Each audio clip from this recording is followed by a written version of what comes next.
que hoy presentamos un nuevo volumen de la Biblioteca de Artistas de Canarias, en este caso Jane Millares, que yo creo que es una de las grandes artistas que tenemos que poner en y estamos muy contentos de que así sea.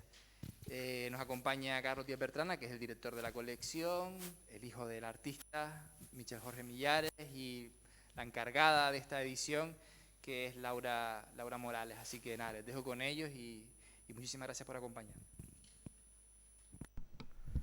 Hola, buenas tardes. Antes que nada, gracias por venir, porque en estos tiempos sombríos, la verdad que no es fácil estarnos moviendo. Bueno, hoy presentamos un libro más de la Biblioteca de Artistas de Canarias. Hoy precisamente cambia, y creo que muy acertadamente, el nombre de la colección, que era Biblioteca de Artistas Canarios, y ahora por sugerencia y bastante, como digo, muy acertada, creo, de la Viceconsejería, pasa a llamarle Biblioteca de Artistas de Canarias, para cumplir con la ley de igualdad y con el sentido común, hablando claro, ¿no? Bien, esta colección empezó, es la que se llama popularmente La Negra, es la que es el color de los libros. Esta colección es la decana de todas las ediciones del Gobierno de Canarias. Empezó en 1991, hace ya ahora en este momento 30 años. Empezó en aquella época con 2 libros, recordar que eran, sí, de Jorge Orama, una artista de comienzo de siglo, del 11 al 35 creo que nació, y también con del imaginiero Luján Pérez, que es de 1750, 1800 algo, comienzo. La idea era precisamente esa, de entreverarlas, no hacer una secuencia cronológica, sino que hacerla un poco más dinámica, ir mezclando artistas de distintas épocas. Los primeros libros, recuerdo que se vendían a 500 pesetas y se tiraban 5.000 ejemplares, que parece una auténtica burrada. Pero en realidad salieron bastantes. De hecho, hoy día pasada, la idea también era que fueran muy amplias para que por lo menos duraran las colecciones, por lo menos tuviera a disposición de la ciudadanía por lo menos 10 años. Es decir, que si uno quería comprar un libro, no se agotara, sino estuviera durante un cierto tiempo. Después se bajó a 5.000, a 3.500, y hoy actualmente en la última hemos bajado a 550 ejemplares. La idea, el objetivo estaba muy claro desde el principio y se mantiene, creo que es lo mismo, es decir, poner a disposición de la ciudadanía unas monografías sobre los más importantes artistas de la historia de Canarias y que estuvieran en ediciones súper cuidadas, es decir, siempre se atendió que fueran con las reproducciones de la máxima calidad posible en su momento en el mercado. Hoy día son mucho mejores que los de hace 30 años, por todo lo que ha mejorado el sistema de impresión. Estos libros, la idea es que fueran para un público normal, no especializado, eso también lo digo muy en cuenta, no son catálogos solo para el mundo endogámico del arte, sino que fueran a un público en general. Entonces siempre se encargó, si lean el de Laura, que es paradigmático en ese sentido, que son muy claros, muy comprensibles a todo el mundo, pero a su vez que fueran muy rigurosos. Así que así para una persona que no conociera el tema, pues cogía una información muy amplia, con una selección de toda la trayectoria, así que el que se acercara a un artista iba a tener una visión bastante completa, holística del personaje. Después, la periodicidad ha ido cambiando mucho también, porque te digo, al principio se tiraban 10 libros al año, con lo cual si se hubiera seguido el ritmo, estaríamos hoy por el 300 y vamos por el 66, este es el 65. Eso obedece sobre todo fundamentalmente a criterios políticos. En su momento hay responsables políticos que han apostado más por la colección o menos, incluso hubo años que se tiraban 1 o 2, en la época de la crisis hubo años, en 2008, hasta que no se tiró ninguno, y de hace 4 o 5 años se editan 3 al año, que a mí me parece que es correcto, me parece que es adecuado y funciona bastante bien. A ver, después, se ha mantenido siempre igual la colección, hubo un pequeño cambio de formato en el 53, más que nada para introducir cierta simplicidad en el diseño y también imágenes a sangre, que es lo que se varía un poco. También el 53 es una nueva línea que también es meter la fotografía dentro del arte. De hecho, el próximo año habrá un libro también de otra fotógrafa que es Teresa Correa, es decir, empezamos con Carmela García, digo, ese tipo de novedad, por llamarlo de algún modo.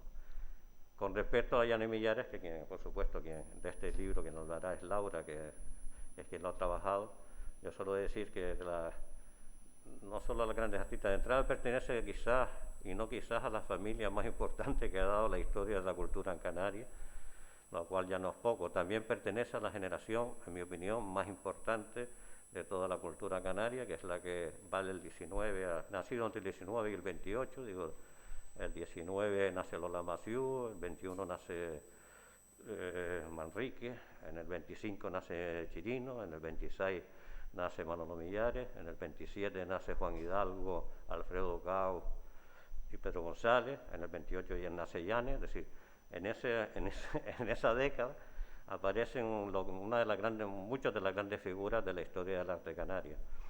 El caso de Yane pues, desarrolla siempre una obra personal rara, es decir, porque partiendo de parámetros más o menos conocidos, como son el tema que ella trabaja fundamentalmente es el de la mujer, como imagino que la mujer, la simbología canaria y la identidad de la cultura canaria enlazada con el mundo guanche ancestral nuestro, ¿no?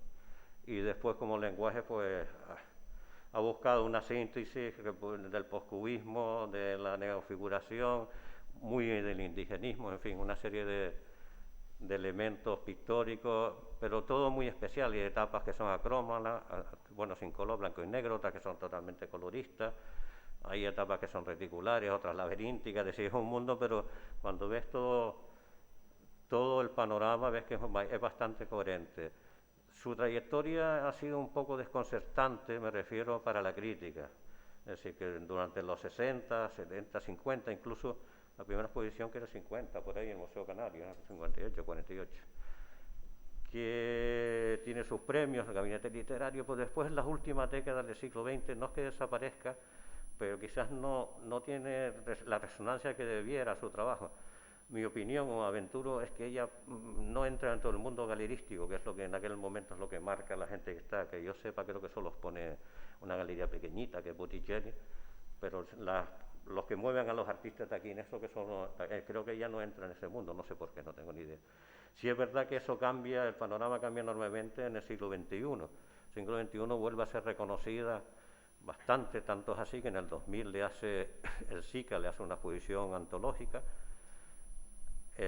Unos años después, el 12 me parece que es, el CAN en su sede de San Martín le hace una retrospectiva también, que se lo organiza Laura, y también Laura también le hace un libro hace un par de años, es decir, con lo cual hay que decirle que mucho de ese reconocimiento en el siglo actual que se hay en la obra de Yane tiene que ver con el empeño, difusión, el rigor que ha mostrado Laura y el entusiasmo en promocionar la figura de Yane Millares, una artista sin duda de primera línea y además también un paradigma de la mujer pionera del arte en Canarias, o de las primeras, que junto a Lola Maciú, su cuñada Elvireta Escobio, alguna más, Yolanda Graciane y Pinojeda, prácticamente son ellas las únicas que empiezan, porque en los años 20, 30, 40 no hay ninguna mujer trabajando en el arte aquí, es decir, no porque, sino desgraciadamente la situación no lo permitía.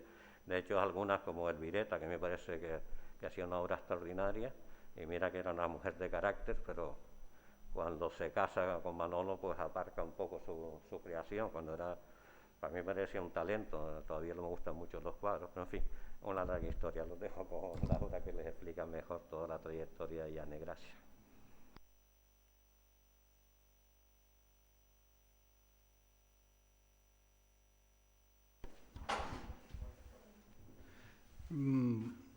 Buenas tardes a todos y como bien dice Carlos, gracias por este acto de heroísmo que es acudir hoy día a cualquier evento.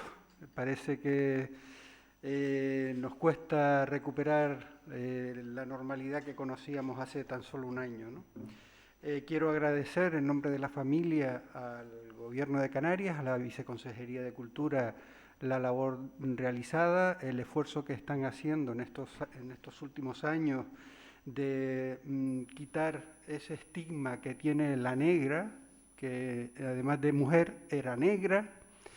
Dos formas de definir el tipo de discriminación que se ha producido en nuestra sociedad y que sigue produciéndose lamentablemente, y reconocer en nombre de la familia el trabajo de Laura.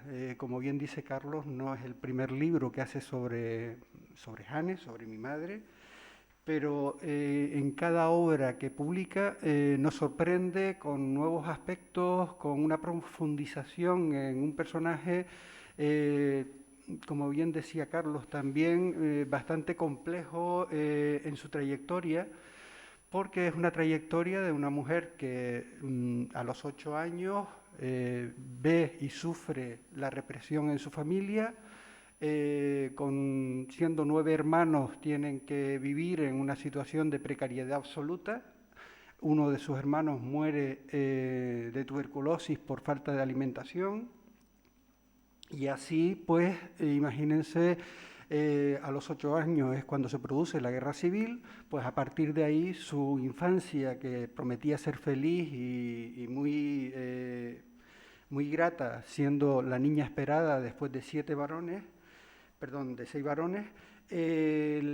pues se rompe esa proyección de vida que tenía y tiene que luchar para sobrevivir, y toda su vida es una lucha y es una constante de sufrimiento, sin olvidar que dentro de ese sufrimiento vivían verdaderamente felices, siendo una familia unida precisamente por la represión y en la lucha contra esa represión.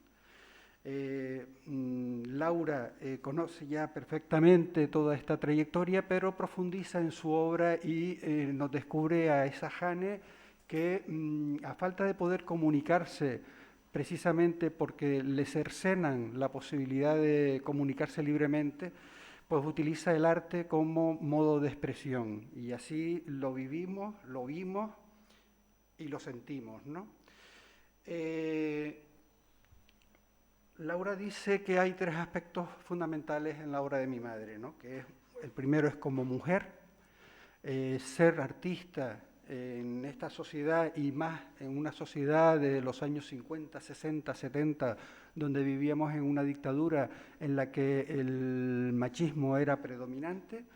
Pues ella, sin embargo, indaga en todos lo que son los sentimientos, todas esas visiones y esa misión de la mujer en la sociedad. Y nos presenta a la mujer de distintas formas, de formas ovoides, cubistas, pero siempre con esa sensación de que es la búsqueda de una identidad que no es posible en una sociedad en la que habita. Ya no es solo política, sino es también el ser mujer en una sociedad machista donde no encuentra, donde el encasillamiento le provoca una rebeldía que es la que transmite a través de su obra, ¿no? Hablando de mujer, pues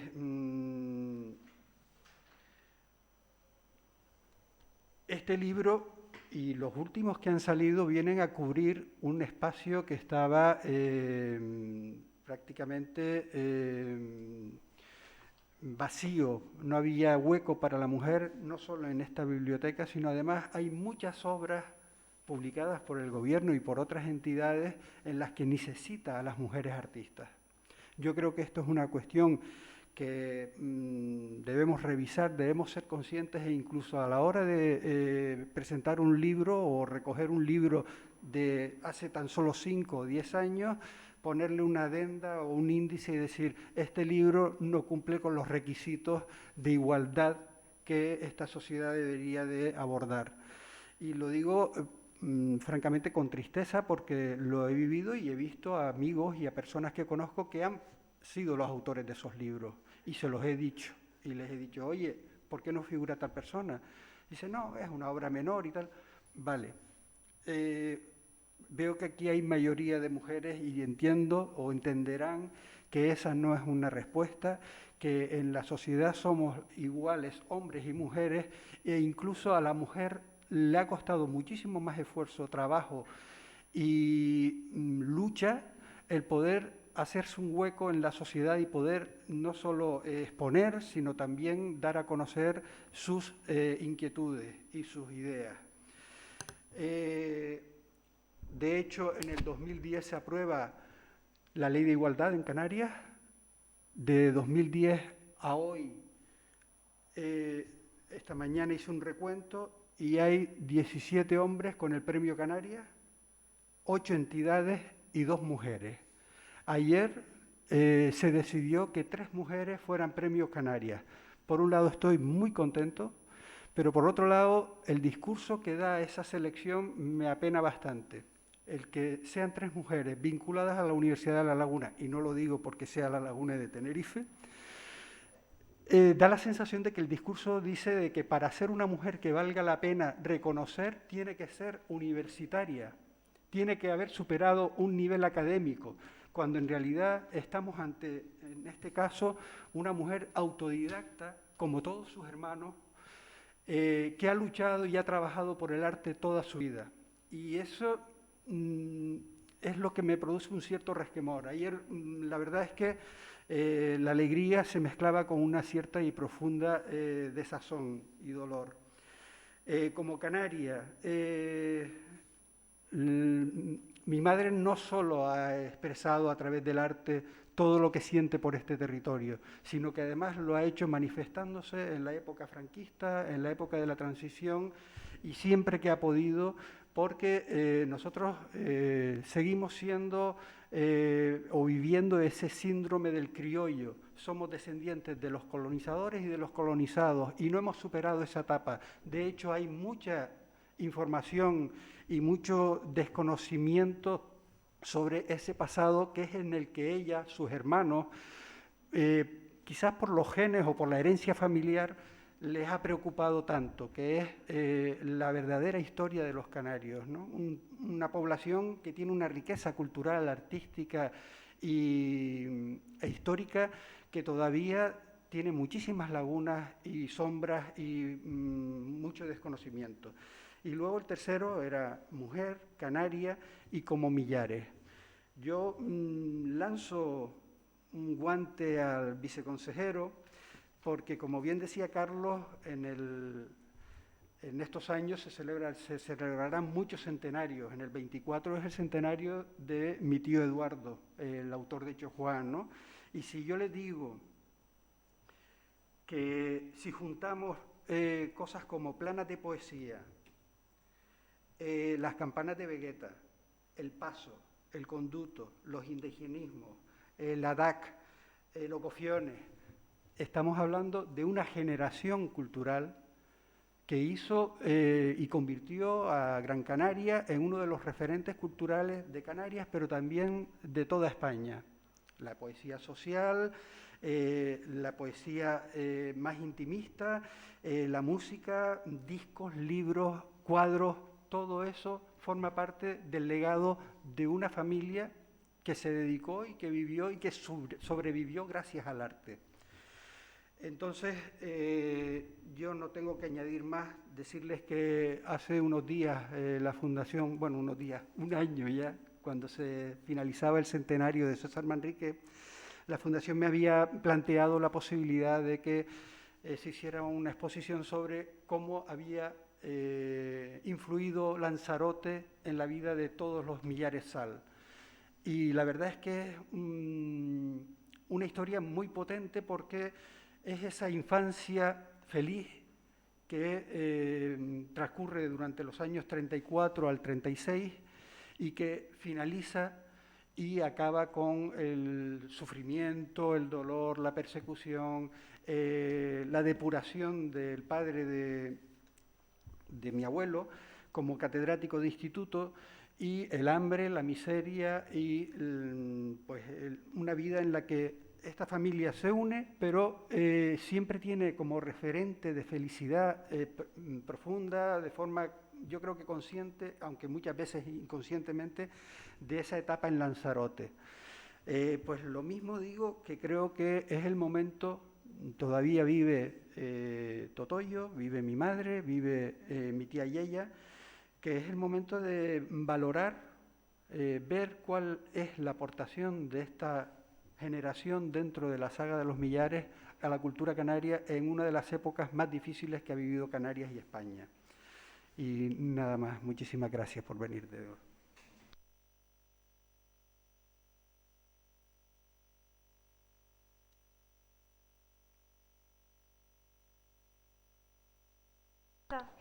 ¿Ahora mejor? Vale, lo ponemos aquí. ¿Me escuchan mejor ahora? Sí. Pues buenas tardes a todos y muchas gracias por venir aquí en estos tiempos que corren y haberse lanzado a este plan de venir a acompañarnos en la presentación de este libro tan esperado, ¿no?, que hemos pues, deseado muchísimo tiempo. Les digo que yo, desde luego, cuando empecé mi andadura profesional, que en realidad Jane Millares formó parte de esos primeros pasos, ni de lejos me imaginaba que pudiese ser pues, la afortunada que contase esta historia y tener un tomo en esta colección ya pues, tan arraigada, ¿no? La cuestión que nos trae aquí, bueno, para empezar, Jane Millares, y también traer a colación algunas cuestiones que, bueno, me gustaría proponer, lanzar algunas ideas, algunas reflexiones y luego hacer un pequeño paseo por sus obras para que podamos ver un poquito más. La cuestión es que todavía a día de hoy es cierto que existe en el público general pues, un desconocimiento bastante importante sobre las mujeres artistas, sobre el arte con perspectiva feminista, de las teorías y prácticas en ese sentido que se generaron en los años 60 y posteriormente. Y me parece que es algo fundamental en esa búsqueda de cara a seguir avanzando la recuperación de los saberes del pasado, ¿no? Como lo es la misma idea de rendir homenaje a otras mujeres, pues nombrar a las mujeres del pasado dándoles su merecido reconocimiento y sus lugares en la historia, por lo que todavía tenemos camino por recorrer. Dicho en otras palabras, les hablo de lo que sería la construcción de una, lo podríamos llamar una genealogía, ¿no?, a la que remitirnos. Si estamos de acuerdo en que las mujeres han sido tradicionalmente apartadas de la historia oficial, pues creo que se hace necesario pues, construir una tradición propia a la que remitirnos para que no fuese siempre pues, esa tradición patrilineal que tiene como línea de referencia una tradición construida en términos patriarcales. Como historiadora del arte, desde mi área de conocimiento, digamos, trabajo desde el análisis no solo de lo que es ese imaginario construido por las mujeres creadoras, sino también tratando de entender el porqué de ese silencio, ¿no?, como los porqués de ese empequeñecimiento de la aportación femenina. No, a propósito que estos son dibujos de Jane Millares que no han sido publicados todavía.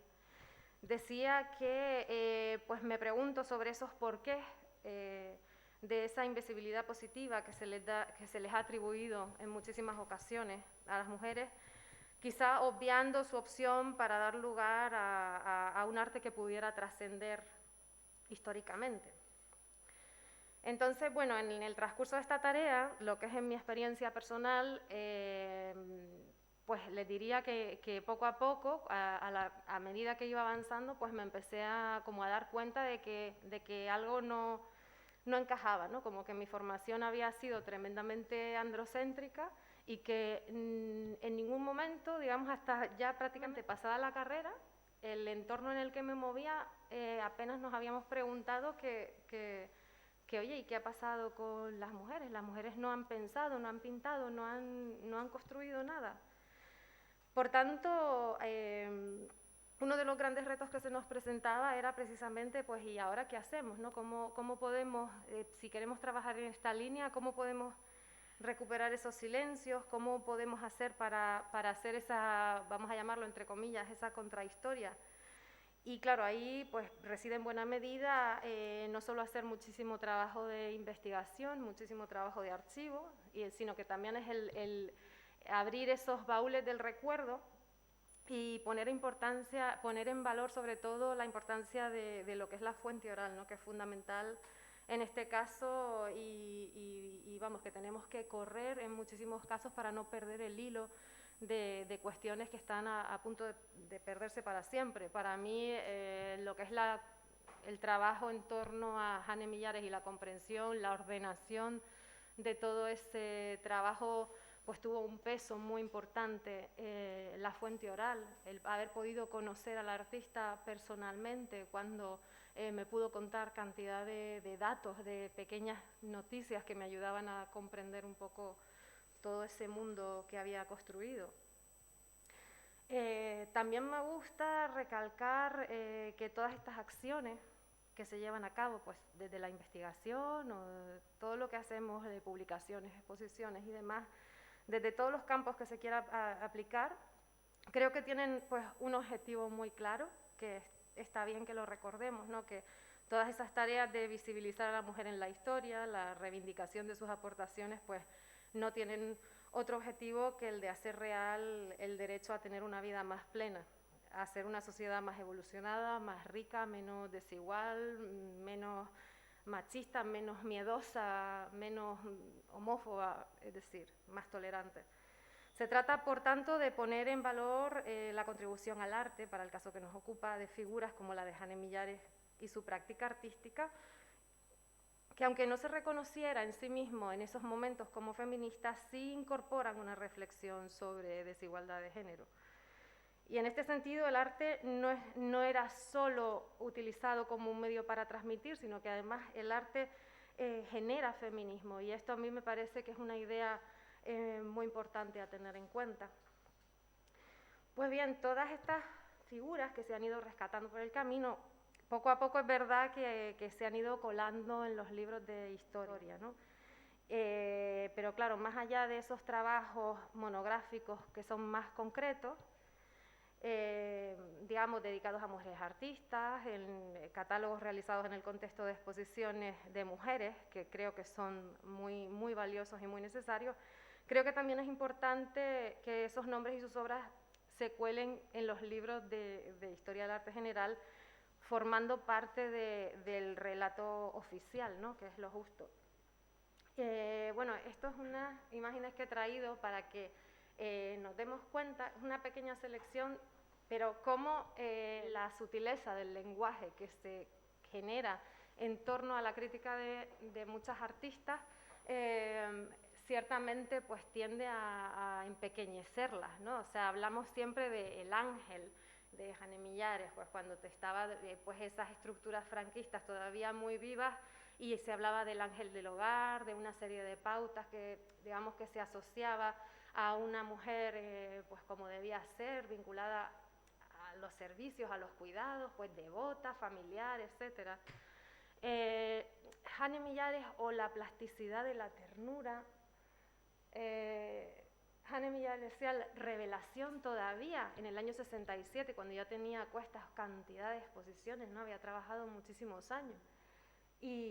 O por ejemplo, cómo han ocupado una página de la prensa para tratar, pues para fijarse en esta información que es absolutamente pues fuera de contexto, ¿no? Le tengo miedo a la crítica, le preguntan por que si es celosa, que si no es celosa, o sea, cosas que estaban totalmente fuera de lugar, ¿no?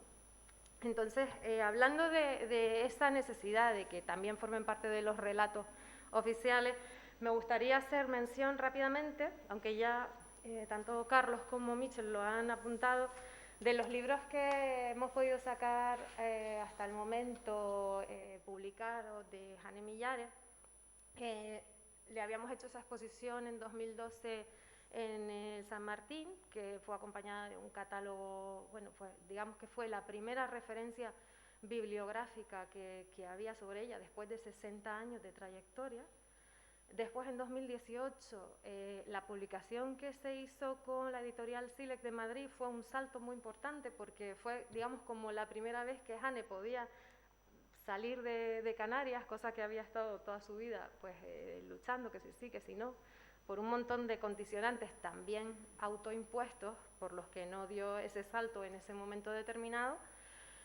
Y este libro pues tenía una estructura como mucho más lineal, ¿no? Como cronológica, como una especie de primera aproximación para entender la obra de una manera más ordenada, ¿no? Como un primer paso. Y este libro de la colección de la Biblioteca de Artistas de Canarias, pues nos ha dado la oportunidad de dar un paso más allá, ¿no?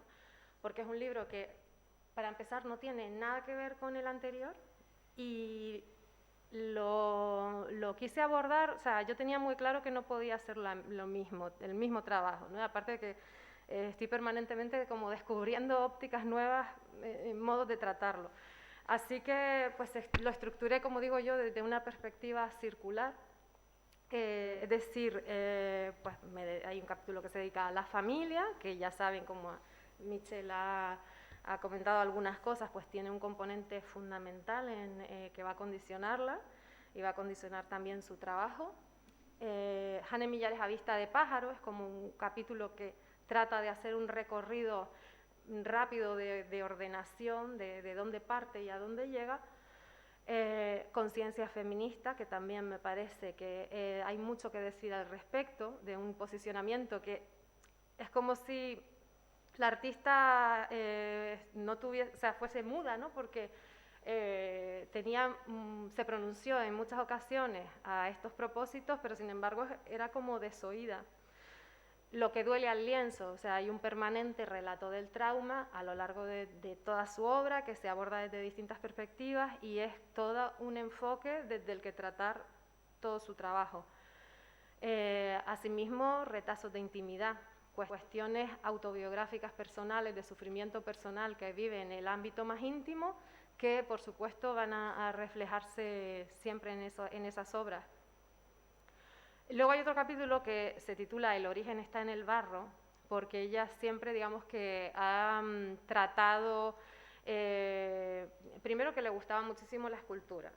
Anunció en muchas ocasiones que le hubiera encantado dedicarse exclusivamente a la escultura, pero es que también esos personajes que ella pinta son como si fuesen estatuillas de barro, ¿no?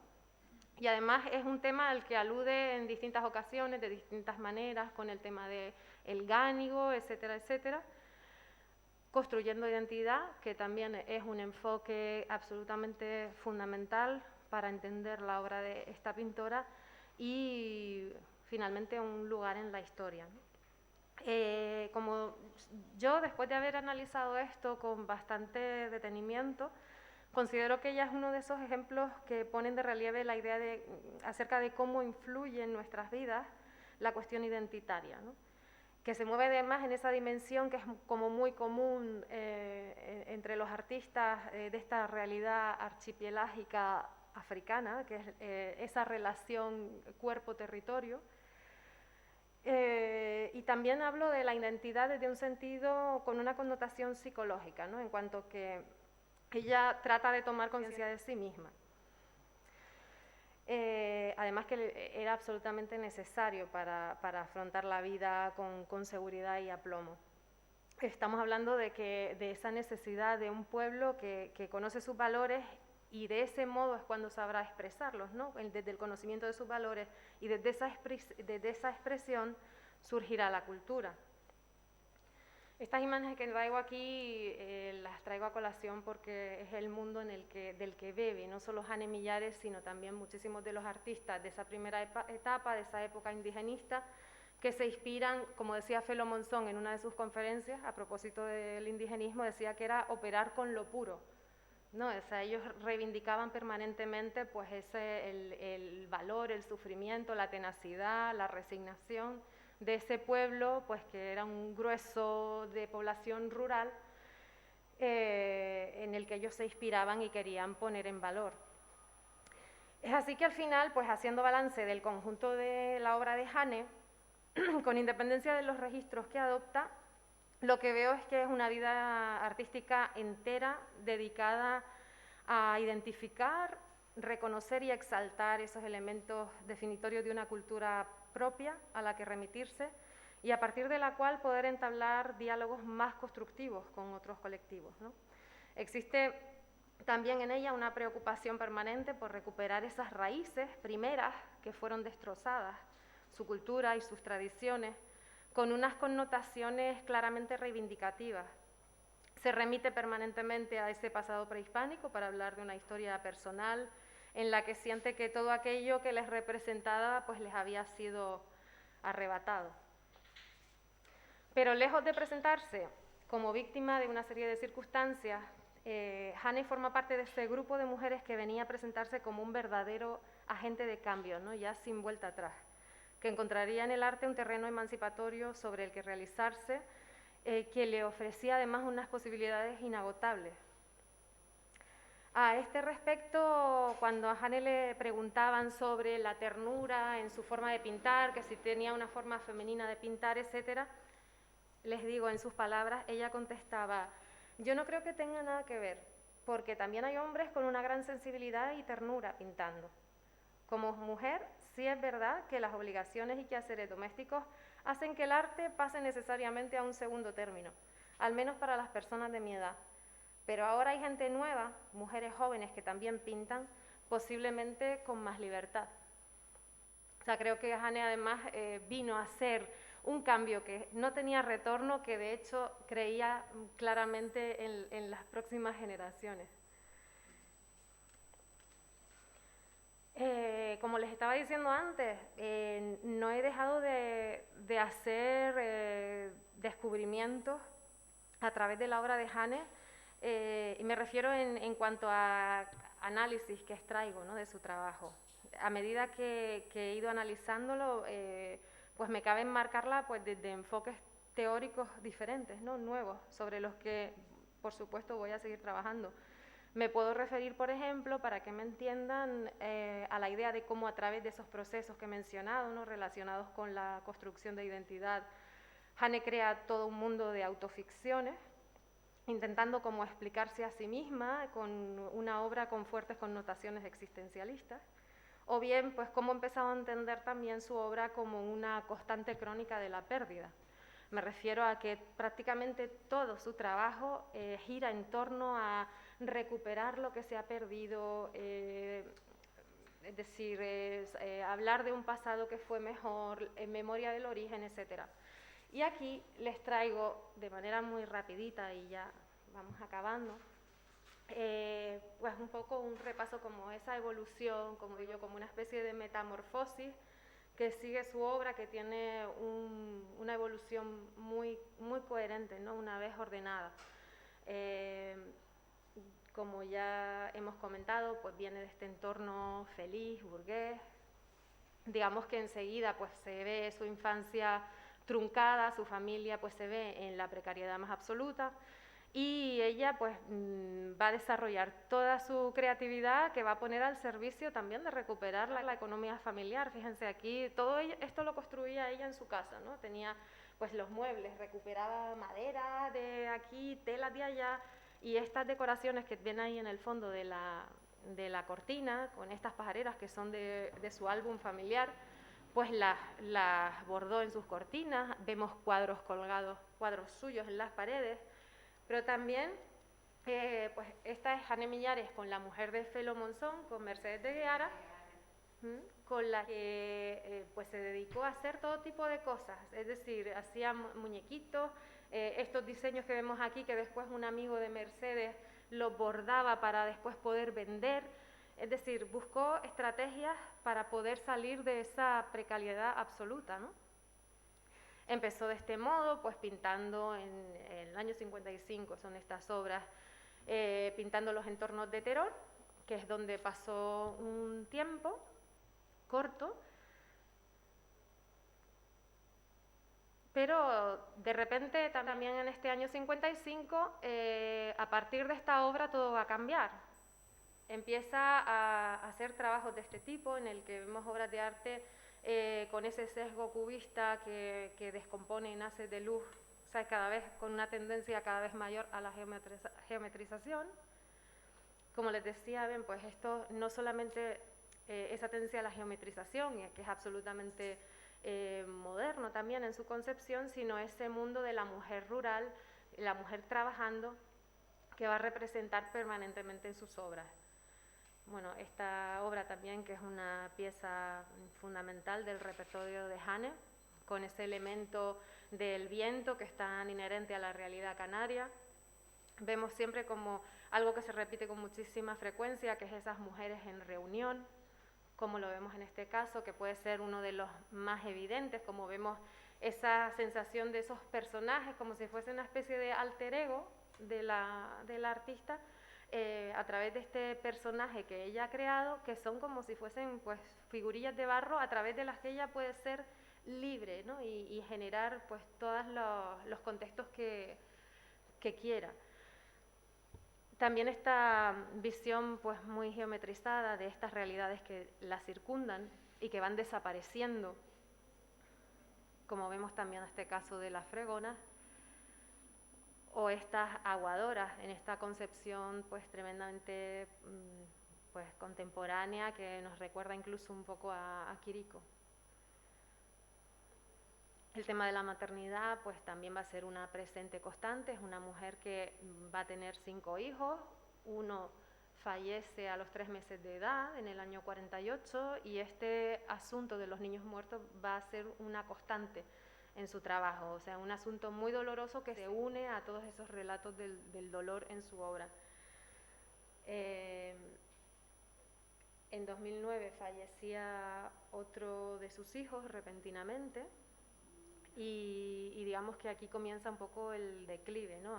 Representa además esta obra que me parece bastante potente, de la misma versión de ese cuadro que había hecho en el año 57, pero que se ve un personaje pues aparentemente pues más viejito, pues vemos la flacidez de la cara, un poquito más nerviosa la pincelada y sin el niño en los brazos, ¿no? Como que les comentaba, la cuestión que creo que es muy tremendamente existencialista en su discurso también, pues este es un caso, La mujer de la talla, en la que vemos que pasa en muchas de las obras, se funden lo que es la propia piel del personaje con una vasija de barro, ¿no? Una talla de barro que alude pues a la fragilidad de nuestra propia consistencia, digamos, y también pues a esa especie de metáfora de pues los ritos funerarios que se hacían también en las prácticas de los prehispánicos canarios, también en zonas de Sudamérica, pero también aludiendo al vientre materno. Los faroles es una obra fundamental de la autora, es que me parece, lo digo ya de manera personal, me parece un espectáculo de obra. Llanto al niño muerto. Y aquí es donde les digo que esto se va a ir intrincando cada vez más, pues de esos personajes de los que ella había partido se van geometrizando cada vez más, se van insertando en cuadrículas hasta que la va a conducir a esta abstracción. Paulatinamente esos personajes van a ir sufriendo una metamorfosis hasta que llega a este tipo de interpretaciones que ya prácticamente rozan la abstracción.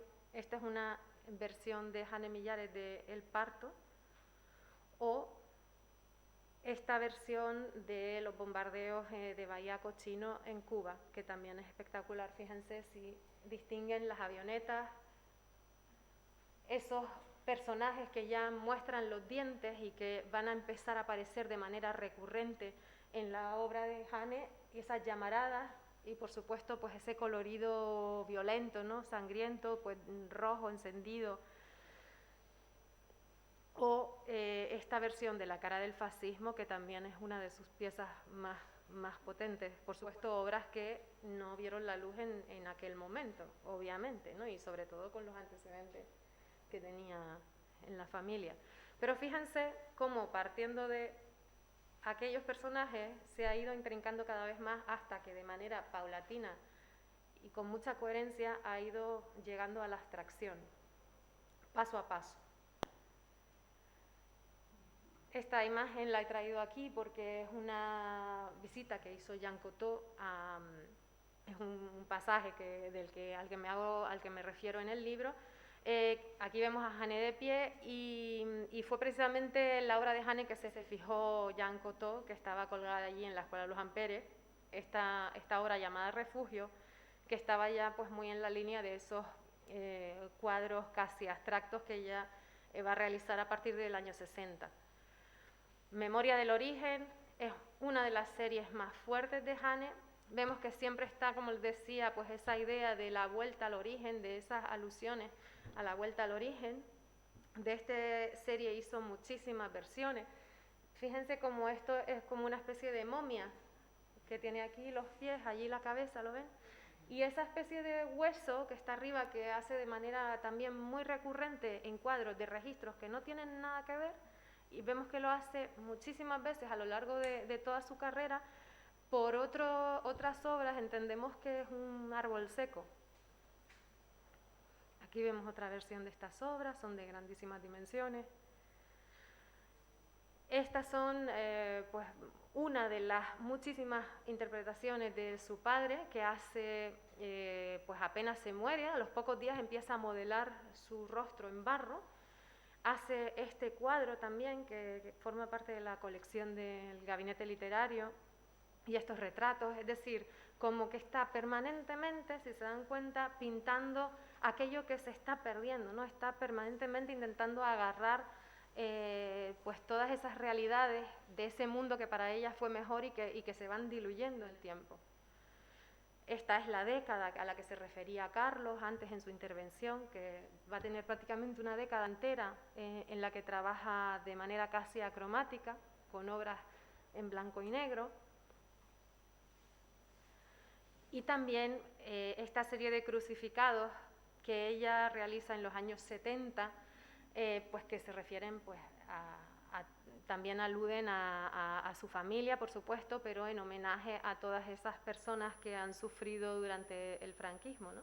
Este cuadro en concreto, el Garrote Vil, está dedicado al Corredera, es un homenaje al Corredera, que fue el último ajusticiado del franquismo en el año 59 por Garrote Vil, precisamente. Y esto, pues vemos cómo ella se va a seguir implicando en causas sociales más reivindicativas, y va a hacer cantidad de series de estos paisajes en cera, pues en esa línea que les estoy comentando de recuperar, de preservar y de alzar la voz por cuidar nuestros entornos, ¿no? La esencia, las tradiciones, todo eso que nos iban quitando, pues ella se manifiesta y lo reclama de este modo. Estas son series muy extensas que hacen repetidas ocasiones, tanto para Las Palmas como para el entorno rural, como para Lanzarote. Fíjense esta versión también desgarradora de esta mujer del refajo, que no abandona nunca esa referencia con esos personajes tradicionales, el sufrimiento de la gente del pueblo, que de manera metafórica se lo atribuye, ¿no?, a través de la figura de estos personajes. O esta imagen también desgarradora, ya dentro de un surrealismo más un poco tirando a la abstracción, esta versión de los dos poetas muertos. Y en la última etapa de su vida va a rescatar pues otra modalidad de los indigenismos que había hecho en su primera época, digamos que vuelve bastante al origen de las primeras series, con esta serie de mujeres indigenistas que va a ser pues muchísimo más sintética, más moderna que la anterior, pero que no deja de ser espectacular, ¿no? Esta obra es pues de las últimas producciones que hizo Hane Millares, ya en un sentido pues prácticamente bastante, casi diría yo, psicosomático, en el que aparecen, digamos que lo trabajó como un autómata, ¿no?, como medio en trance. Empiezan a aparecer cantidad de elementos aquí que tienen que ver con su vida, ¿no? Está, pues en la esquina de arriba está su gato, al lado está su padre con la bota, su hijo que había fallecido en 2009. Fíjense, o sea, si nos ponemos a mirar la obra, aparecen cantidad de elementos que tienen que ver con lo autobiográfico. Les animo a que lean el libro porque la verdad que fue una auténtica aventura. Y a nivel personal, les diré que lo escribí, bueno, lo terminé de escribir en la recta final del embarazo. Luego lo maquetamos, que fue una auténtica locura, pues en medio del confinamiento, entre marzo y abril, a distancia, y bueno, fue, o sea, la implicación fue importante y tengo un recuerdo personal de esta aventura bastante, que no lo voy a olvidar, desde luego. Muchas gracias.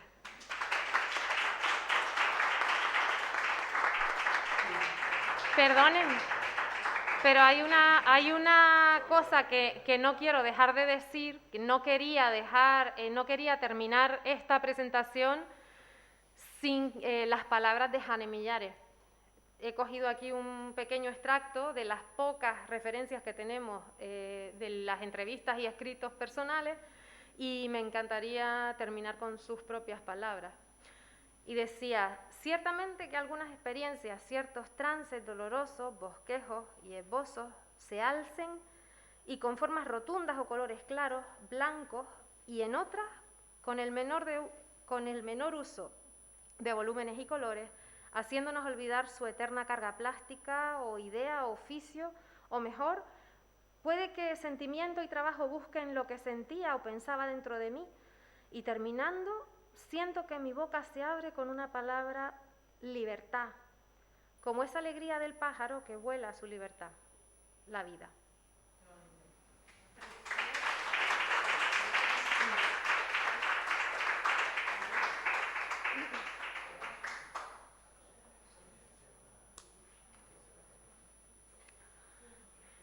Bueno, sí, la verdad que ha sido muy interesante. Muchas gracias por todo lo que han comentado. La verdad que ha sido muy, muy enriquecedor.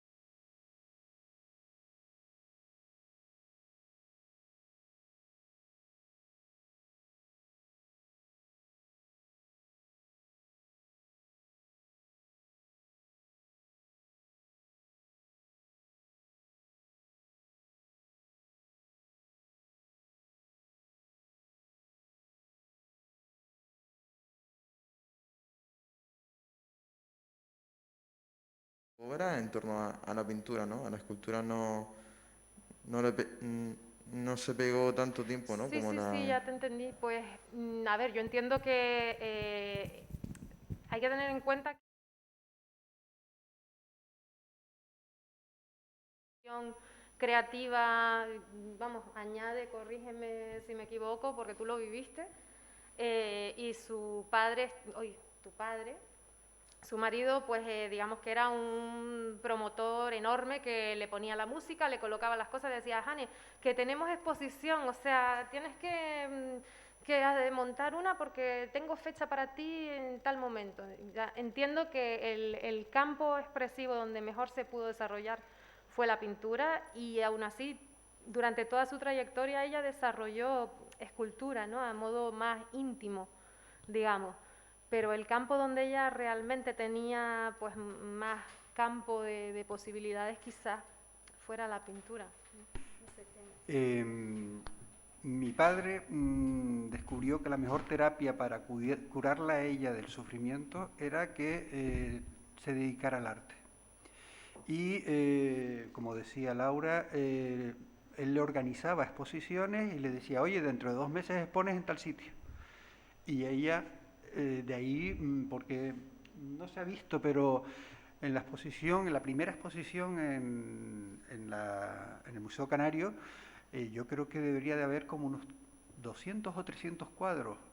Y así en muchas ocasiones, ¿no? Ella su verdadero desahogo era la creación artística. Antes Carlos decía que en los años 70 parece como que se difumina su imagen, y es que mi padre sufre 2 trombosis en el año 77 y ella entonces se vuelca a cuidar a mi padre. Y de ahí viene esa ruptura con la actividad de exposiciones, críticas, entrevistas, etcétera.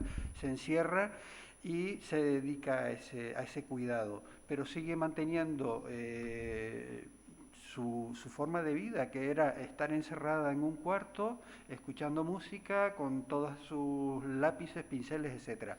La escultura, ella comenzó a hacer, ahí se han visto figuritas de barro, hacía las casilditas y los chojuá, que eran los que se entregaban en los premios del conducto, hacía bustos de familiares. pero le hacía daño el agua, el barro, y por eso lo hacía con bastante poca frecuencia, ¿no? Y aparte de eso no había utilizado o investigado otras técnicas como puede ser maderas o metales. Pero lo que a ella le gustaba era el barro, era lo que decía Laura antes.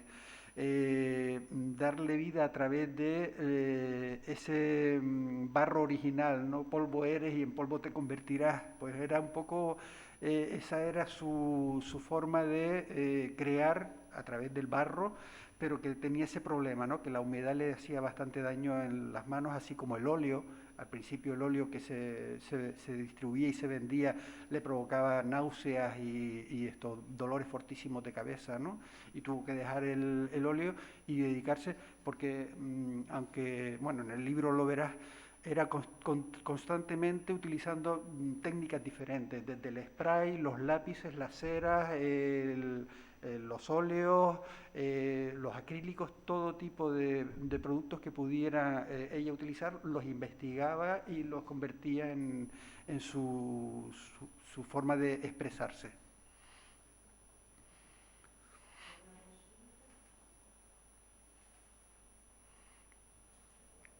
Pues muy bien. Muchas gracias. Les dejo con la que firma autógrafos.